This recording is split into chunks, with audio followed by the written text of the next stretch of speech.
This episode is brought to you by Amazon Business. How can you free up your team from time-consuming office tasks? Amazon Business empowers leaders to not only streamline purchasing, but better support their teams so they can focus on strategy and growth. Free up your teams and focus on your future. Learn more about the technology, insights, and support available at amazonbusiness.com. It's a real privilege to be able to travel and to see different places, taking yourself out of comfortable positions and challenging yourself. No one builds a legacy by standing still. Start your journey at remova.com. Military murder is an independent project and is not endorsed by the Department of Defense or any military component. The views expressed are those of the host. The content of this podcast is not meant to be legal or medical advice. Warning, this episode contains graphic details of murder and is not suitable for young listeners. Listener discretion is advised.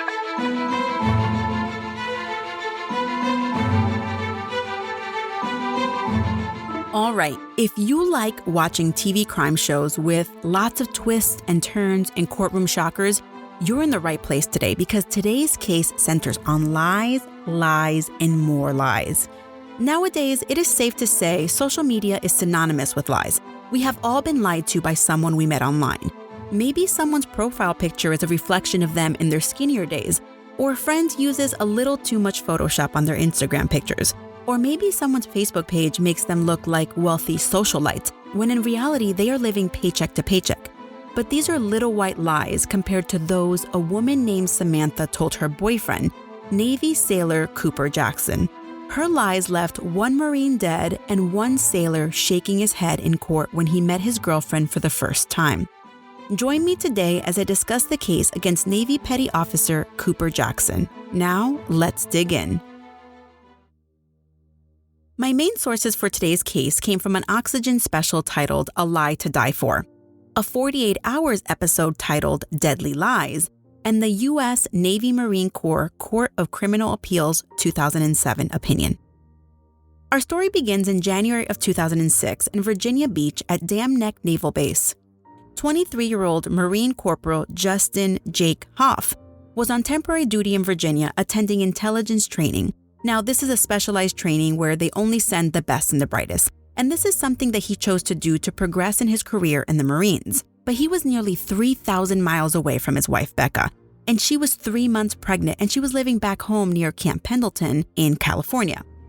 Justin came from a lineage of military men. His grandfather was a merchant Marine in World War II. His father served in the Air Force, and he wanted to be the first Marine in the family. Justin first deployed in early 2003 in support of Operation Iraqi Freedom. After this deployment, he was only home a month before deploying again. On January 2nd, 2006, Justin's intel instructors, they became concerned when he failed to show up to class. And to be honest, it was the new year, so it's likely that his leadership probably thought he was a knucklehead Marine, had a little bit too much fun over the New Year's weekend, but it's protocol to send someone out to do a welfare check. They did a dorm check and Justin wasn't there. They got a weird feeling though, because the dorm room looked like it was left by someone who left quickly. They planned to return. There was a half-eaten pizza in the kitchen. His winter coat was in the closet in the middle of an East Coast winter. There was loose money laying around, and it looked like Justin just vanished. Where could he be? Was he AWOL? Was he hurt? Or something else? He wasn't the type to just disappear, so investigators, they started to ask questions. The military is a tight-knit community. Sometimes we know too much about our buddies or our classmates because we live in close proximity. It's like being in college, especially when you're on temporary duty. You're eating out almost on a daily basis, working out with your friends, or even just working on group assignments. Everyone in his class is puzzled. The intel instructor, they asked the class if they knew anything about Justin's whereabouts. And we True Crime Army folks, we know that rule number 2 is always speak up. You could save a life.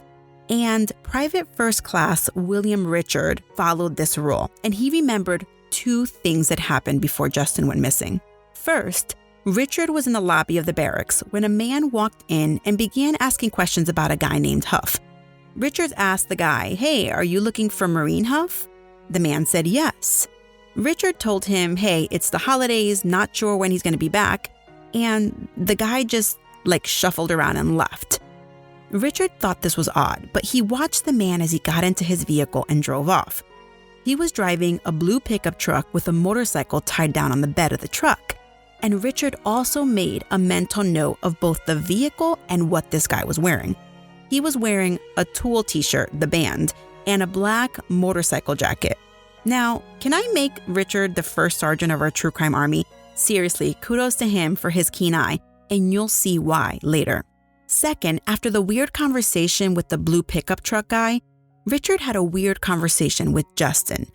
Justin told him that over the holiday weekend, Navy NCIS, which are Navy investigators, they came to visit him in the middle of the night, and they wanted information about an alleged rape that Justin might have information about. Justin thought it was weird because the NCIS agent was wearing weird clothes. Usually, NCIS agents will wear suits, but this guy, he didn't, look like an NCIS agent. And also, he couldn't provide NCIS identification. Justin was convinced that something was off, but he couldn't pinpoint it. And this is where it would have been beneficial for Justin to have told someone else, like maybe his instructors, about this odd visit. I am by no means victim blaming here, but remember, it's okay to ask questions. And if something seems odd or off, it's okay to speak up. And I know that's really difficult in the military because of the different ranks, and sometimes people of lower ranks feel like they can't speak up, and that's not the case. Word eventually got around that NCIS agent was looking for a potential suspect driving a blue pickup truck with a motorcycle on the bed.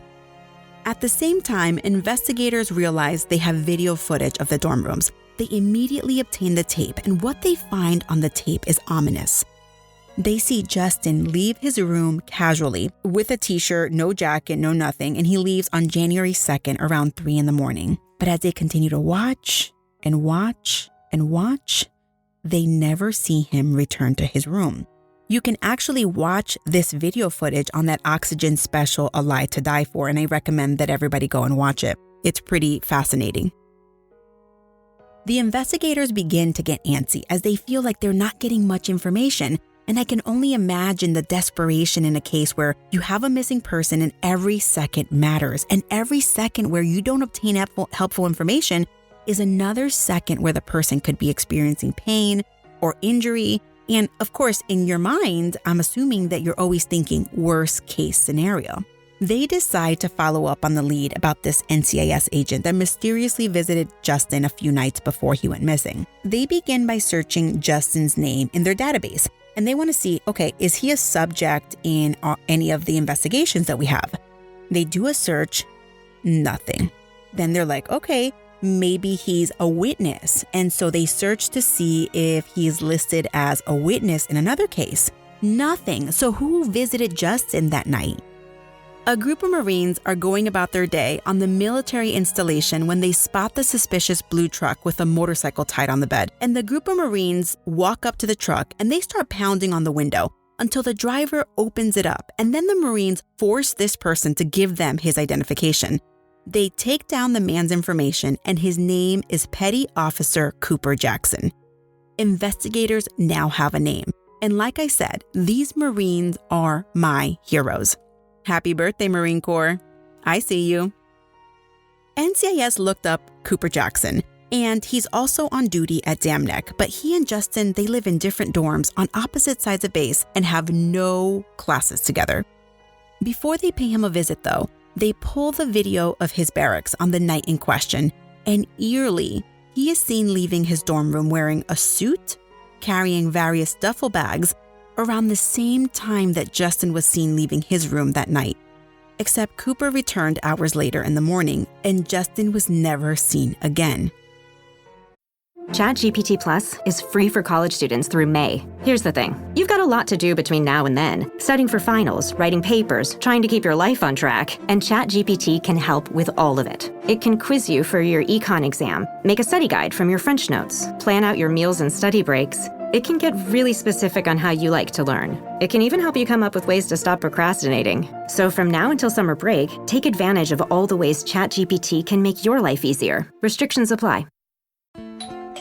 Grandpa's here! Hank's always helping out. grandpa style.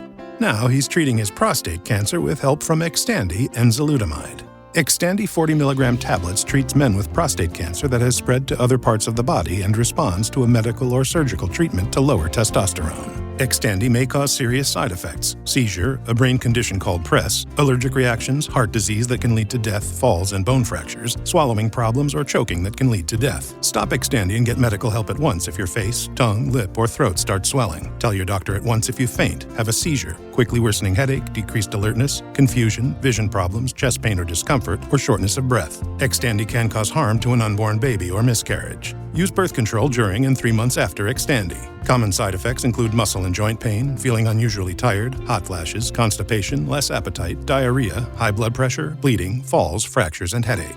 Talk to your doctor and visit Xtandi.com. NCIS paid Cooper a visit, and when they knock on the door, Cooper is relieved. Oh, thank God that you guys are here.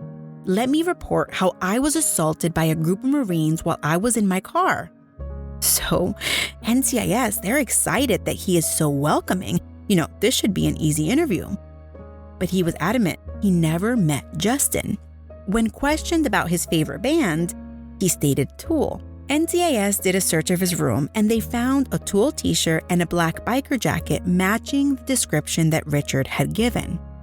When confronted by the video footage of him leaving his dorm on the night of the disappearance, he basically realized that he needed to start talking, and he said, "Let me tell you a story." Cooper was more concerned explaining away his initial visit to Justin's barracks when he was in the lobby, when Richard saw him. Cooper says earlier that day he was out drinking and he had an interaction with a drunk Justin at a bar. Justin left his phone on the bar table and Cooper was just trying to return the phone. When asked why he didn't just give the phone to Richard while he was in the lobby, he minimized it by saying he didn't trust him and he eventually just threw the phone away.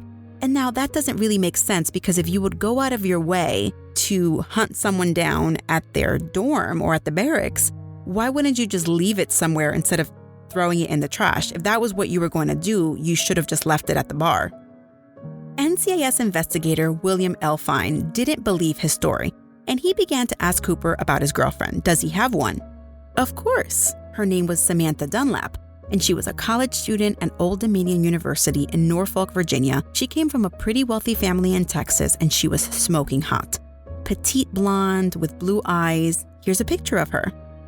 When NCIS asked to see more pictures, Cooper told him, "I can't show you anymore because they're all nudes." NCIS, though, they noted how he lit up when talking about his girlfriend, Samantha. One keen-eyed investigator, they saw something that caught his eye. A sheriff deputy's business card laying around Cooper's room. This was odd because sheriff's deputies, they don't give away their cards like candy, so there had to be an explanation for this business card. NCIS paid the sheriff's deputy a visit, and they learned that Cooper went to them twice. Once because he was trying to get Samantha's address, and the second time to report a sexual assault that had been committed on Samantha. The police were stumped, like, what is this guy up to? After he went asking for Samantha's contact information, the deputy called the young lady and she begged them not to give Cooper her address. Speaking to Samantha rose to the top of the NCIS to-do list. Her interactions with Cooper seemed off. So the investigators ran phone records and they were chasing their tail looking for this petite blonde who was 5'1" and very thin. They searched various places in North Carolina and they finally stumble upon Samantha. When they walk into a hotel, they show the hotel clerk a phone number and they ask, "Hey, do you know whose phone number this is?" And that's when the hotel clerk says, that's my number. The police, they're extremely surprised, not because they thought they'd never find her, but they're surprised because she looks nothing like the picture that Jackson showed them. This woman was 5'2", brunette, and weighed close to 300 pounds.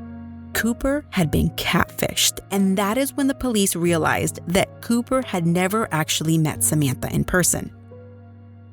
Samantha told a terrifying story of catfishing that she often played with Marines and sailors who lived in the barracks. She began this sick, twisted, yet mostly harmless game when she was 15 years old. She didn't use the internet to catfish men.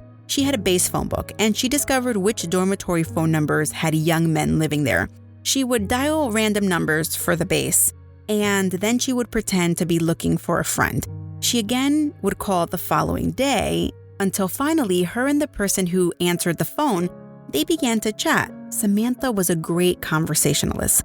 By happenstance, in November of 2005, Cooper Jackson was her victim. He answered the call, and within days after Samantha called over and over again, they began texting, talking, and sending pictures. They interacted all the time, and Samantha and Cooper exchanged over 6,000 total contacts in the time frame from November 05 through January of 06. This may seem like a lot to some, or it may seem like a little, but for those that enjoy unlimited talk and text, remember, back in 2005 and 2006, there was a cap on text messages unless you were independently wealthy.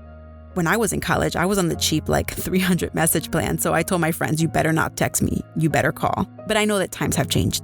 Since Cooper and Samantha began dating, Cooper had made various attempts to meet her, but something always came up. Samantha knew this game. Cooper was getting too attached, so she tried various ways to shake the lovesick puppy because she had no intention of meeting him, but he wasn't getting the point. Cooper did a few things that were red flags. First, he bought Samantha a plane ticket to visit, and when she didn't show up, he waited at the airport for 13 hours. On another occasion, he hunted down her address that he found online, or somehow he found her address. He shows up at that address. He calls her from outside. She tells him, hey, that's not my house, that's my friend's house, and you should leave because I'm not there. At that point, Cooper suspected something was wrong, and he says, quote, I better not find out you're heavyset, end quote. Really? Who says that, Cooper? Makes you wonder if he actually wanted to meet her or if he wanted to maybe hurt her for lying to him. By early December, it seems like both Cooper and Samantha, they're over each other. After all of the failed attempts to meet up, Cooper calls it quits. Samantha was relieved, and in an effort to ensure it was done, she tells him that it's probably for the best that they broke up because she had recently gotten really, really drunk and she had sex with a guy at a party. Cooper didn't want to believe that his then-girlfriend would betray him, so he assured her, you have been raped. Over the following days, Samantha assures Cooper that she wasn't raped, but he hassles her until she finally gave in and said, okay, fine, I was raped. Cooper knew he had to avenge his girlfriend's rape, so he asked for a physical description of the perpetrator. And sick, demented Samantha provides a description. She says, it was a Marine, he was roughly 6'4", and he was very good looking. Cooper then let his imagination take off, and bad things happened. After the investigators interview Samantha, the investigators feel okay, we have enough information.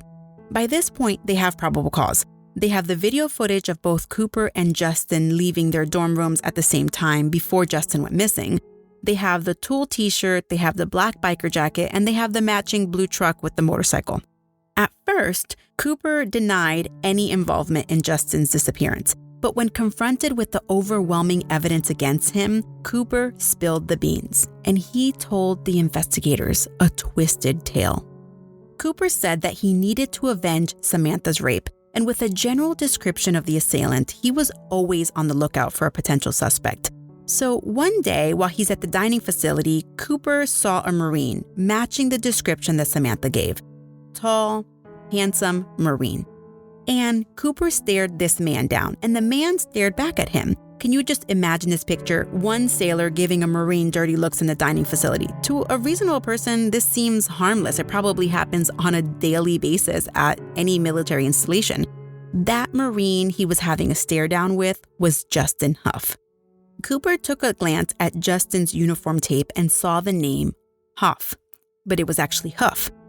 When Justin looked at Cooper just a little too long, this is when Cooper convinced himself that this was the man who raped his girlfriend. Cooper quickly called Samantha and asked her if Huff sounded familiar, one of the guys who raped her. Samantha originally said no, but then after sufficient harassment from Cooper, she finally agreed that Huff may have been one of the guys who held her down. So if everyone's as confused as I am, let's be confused together, because originally it was consensual sex with one guy, but now it's a gang rape? This girl is just sick. And if you're on the edge of your seat, you just wait until you hear what happened next. One day, Cooper stopped Justin near the barracks and presented himself as an NCIS agent, and he began to question him about a rape. Justin was skeptical about this guy being NCIS, but he answered his questions and said he knew nothing about a rape, and then they parted ways. Somehow, Cooper obtained Justin's phone number, and on December 31st, he spoke with Justin again. Again, Justin denied any involvement. It was New Year's Eve, so Cooper decided to drink a little. As he drank, he thought maybe Justin wasn't the rapist. But the more and more he thought about it, the more he worked himself up. And he thought, you know what? Justin is lying to me. He raped my girlfriend. But then, Cooper was torn. Maybe he got the wrong guy. But he went back and forth until he finally convinced himself that Justin was lying. On New Year's Day, Cooper called Justin again, pretending to be an NCIS agent. He told him that he needed to bring him down to the office for formal questioning. And Justin, being the good Marine and not wanting to disappoint, agreed to meet Cooper. And that is when we see him leaving his dorm room at 3 a.m. Now, this is where another True Crime Army rule comes in. Drum roll, please. It's okay to trust but verify. I know people hate that saying, trust but verify. People hate that saying. But for my people who love true crime everything, you know that it's a necessary evil. And I think Justin was fearful of being caught up in a sex assault scandal, and he wanted to clear his name. And his friends say on the documentaries, Justin probably just wanted to figure out what happened to this rape victim. Faraday presenta Ojos con Alergia y Picazón contra el jardinero. Y el ganador es Faraday Extra Fuerte. Para aliviar la picazón de los ojos por alergia, actúa más rápido y supera a Claritin y Flonase aún a las 24 horas. Faraday, adelante. Fellas, you know Degree Cool Rush deodorant, right? Well, last year they changed the formula, and guys were mad about it. One dude even started a petition. So guess what? Degree heard us, admitted they messed up, and brought the original Cool Rush scent back exactly how it was. And it's in Walmart, Target, and other stores now for under $4. So grab some and remember why its cool, crisp, and fresh scent made it the #1 men's antiperspirant for the last decade. Degree Cool Rush is back, and it smells like victory for all of us. Justin got into Cooper's truck. During the drive, Cooper pretended to receive a phone call, and during this fake call, Cooper was informed that Samantha was at a hospital in North Carolina, and NCIS needed to bring Justin in for identification. Cooper immediately put Justin in handcuffs, and I'm assuming he not only used this lie to get Justin into handcuffs, but probably also so that Justin wouldn't be alarmed when they left the military installation. As Cooper continued to drive, Justin begged Cooper. He tried to convince him that he had the wrong guy. He wasn't involved in any rape. In fact, Justin was a happily married newlywed and his wife was expecting their first baby. Please, I would never commit a rape, he pleaded. At this point, Cooper was getting uneasy and he began to feel like, oh my gosh, I got the wrong guy. And after driving nearly an hour, he decided to stop to take off the handcuffs. They step out of the car, but Cooper didn't remove the handcuffs. Instead, he put Justin on his knees and he confessed he wasn't an NCIS agent. He told him that he was Samantha's boyfriend and he wanted answers. Justin was so confused. Why was this happening to him? In a video recording by investigators, Cooper said, quote, "And I asked him for the truth and any involvement that he had with Samantha. I asked him to swear on his life and on everything that he held dear to his life that he meant the truth, and he said he did. I don't think I ever truly planned to let him go. I wanted to, but I brought my knife." And then he is seen signaling that he slit his throat. And he says, "And I looked, trying to discover a spot that I could drag his body to," end quote. Sadly, Cooper acknowledged that he got the wrong guy, but in his mind, he had already done so much bad that he thought he had to kill Justin to make it all better. It just doesn't make sense how insane that thought process is. As I research these murder cases, this analysis seems to go through a lot of murderers' minds. they commit a crime, a lesser crime than murder, right? Because let's just agree that murder is the worst crime that anybody could commit. Child sex crimes are up there too, but they commit a lesser crime and they feel that they need to murder this person to cover it up. And it doesn't make sense. And I guess that's the mind of a murderer. Cooper then attempts to dispose of Justin's body by pouring gasoline on him, setting him on fire, and then burying his body. After his confession, he showed NCIS where Justin's body was, and he even agreed to do a recorded reenactment of how he committed the murder. Navy divers found a switchblade knife, a shovel, and handcuffs in the waters of Virginia Beach, which all tied back to Cooper. 11 days after Justin went missing, his family was notified of Justin's fate. Cooper was charged by the military with premeditated murder, kidnapping, impersonating an NCIS agent, and wrongfully impeding an investigation. Initially, the prosecutors were seeking the death penalty, but Cooper pled guilty to all charges in exchange for removing the death penalty from the table. The craziest part in this case was during sentencing, when Samantha was called to testify. Up until that point, Cooper had never seen the woman he killed for. But when he saw her in court that day, and she was not the petite blonde that he was in love with, one of the agents stated it was as if Cooper sank on the inside. When Samantha testified, she appeared to feel regret. Sadly, nothing Samantha did was illegal. She just catfished the wrong person, and Justin was just a victim of Samantha and Cooper's sad and twisted existence. For those of you wondering, Samantha is not her real name. Her real name is Ashley Elrod. During sentencing, everyone raved about Justin. His friends described him as a solid rock, very dependable. One of his previous supervisors even said that he was in the top 10%. And of his friends who were interviewed during the documentary, all of them had watery eyes, and they just were so sad to have lost such an amazing friend. Justin's son was born in June, the year he was murdered. Jake's mother, Teresa Huff, testified, quote, "My grandson was robbed of father. And when my grandson asked, 'Where is my daddy?' we will have to tell him, 'Your daddy was kidnapped and killed in the U.S. after serving 2 tours of duty in Iraq by a fellow soldier," end quote. It must be so hard for a parent to have to deal with losing a child in combat, but even harder when the child is murdered in the U.S. by one of their own military members. Justin's wife, Becca, she testified that her world was completely shattered when her husband was murdered. And after her son was born, she contemplated ending her life, but she knew she couldn't leave her son parentless. She admitted her outlook on life will never be the same. Cooper's defense counsel was Don McCrory, the same man who defended the actions of one of the men in the true crime story behind the movie A Few Good Men. And don't worry, I plan to cover that case in a later episode. McCrory spoke to Oxygen and 48 Hours about this case. And when asked how he thought his client felt when he saw the real Samantha, he said Cooper probably thought, quote, "I killed somebody over the girl that it's not the girl of my dreams," end quote. At trial, Cooper testified and said, quote, "I'd broken several laws, and I had a missing Marine with me. Quite frankly, I was scared of the consequences of what would happen, of being caught more so than I was of the consequences of taking a life. I had the handcuff keys in one hand and my knife in the other hand, trying to decide if I would let him go or if I would take his life. I didn't make the ultimate decision until after the knife was drawn. In my mind, I guess they symbolized my choice to let him go or not let him go," end quote.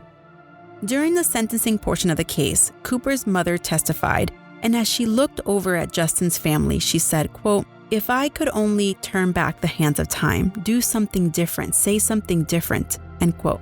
Cooper was sentenced by a general court-martial made up of a mixed jury of officer and enlisted members, and he received life in prison without the possibility of parole. Cooper's stepfather was interviewed in the Oxygen documentary, and he made an interesting comment. Cooper told his stepfather once that he wanted to become a Navy SEAL, quote, "so that he could kill people," end quote. This tends to prove that sadly, Cooper was just a sad man. Ashley Elrod ruined the lives of 2 men. clearly, but for her sad existence, maybe Justin would still be with us today. But let's not excuse the biggest criminal of all, the man that fell for her lies, and even after discovering that he had the wrong man, chose murder over doing the right thing. Cooper's defense attorney, Don McCrory, he went on to write a fictional book based on the facts of this case, and it is called Conduct Unbecoming. The book was published in 2017. After Justin's remains were recovered and put to rest, the Marines held a final roll call. And if you don't know what a final roll call is, it's the saddest thing that you could ever hear or see. Funerals are already sad, but seeing a roll call will melt even the coldest of hearts. A Marine will start calling names of unit members. As each name is read, each Marine will state their presence. The name of the deceased will be called 3 times, each response filled with heavy silence. After the third call, taps begins to play.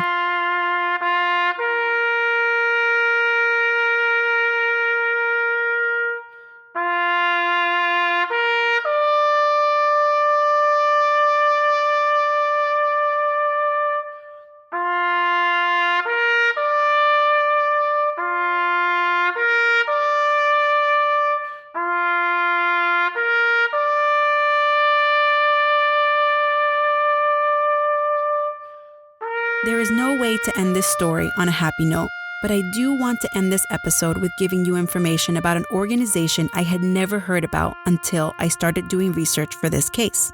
When a service member dies, we often do a big hurrah and a last goodbye for the service member.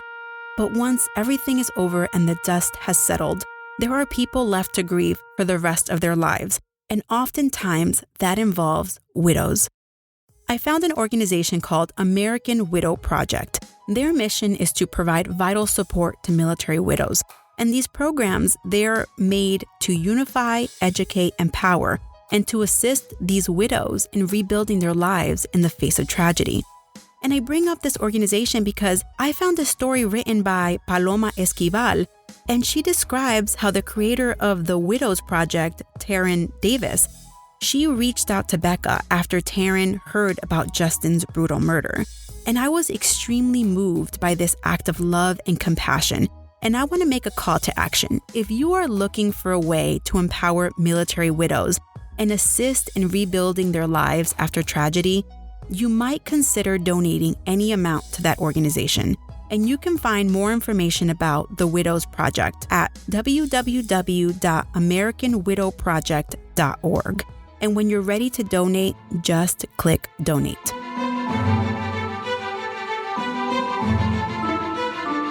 Well, True Crime Army, thanks for listening. The lesson from this story is twofold. 1, keep your eyes peeled. There are crazies everywhere. And 2, it's okay to trust but verify. Doesn't matter what your rank is, doesn't matter who you are. I mean, this is not just a military podcast. It's a true crime podcast that brings real stories about real people, and it can happen to anyone. So trust but verify. It has been a few weeks since I started this podcast, and I am interested in your thoughts. Please take a second to leave a review. I read every single review, and I use it to make this series better for you. If you want to reach out, please do so on Instagram at Military Murder Podcast, or on Twitter at Military Murder, or by email at militarymurderpodcast@gmail.com. The music in this podcast was created by Tyops, and the Taps rendition that I played was by Gunnery Sergeant Amy McCabe of the Marine Corps band, The President's Own. Until next time, remember, you never really know what someone is capable of, so remain vigilant always. You have a great week, and I'll keep digging to bring you another military murder story next week.